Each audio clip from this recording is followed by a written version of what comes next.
श्रोता, आज साबी कार्यक्रमको बसाइमा म मेरा केही भनाइ या केही हरफहरू भन्न गइरहेको छु।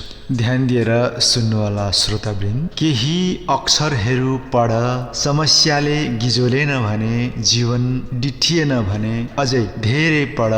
वास्तविकता किताबबाट मात्रै जानिने होइन, वास्तविकता किताबबाट मात्रै जानिने होइन। अनुभव गर, सत्य बोल, जे देखियो त्यही बोल। व्यवहार र अनुभव नै शिक्षा हो। किताब पढ्नेले भन्दा भोग्ने र लेख्नेलाई सम्मान गर। किताब पढ्नेलाई भन्दा भोग्ने र लेख्नेलाई सम्मान गर। तर पढ्नु चाहिँ पर्छ।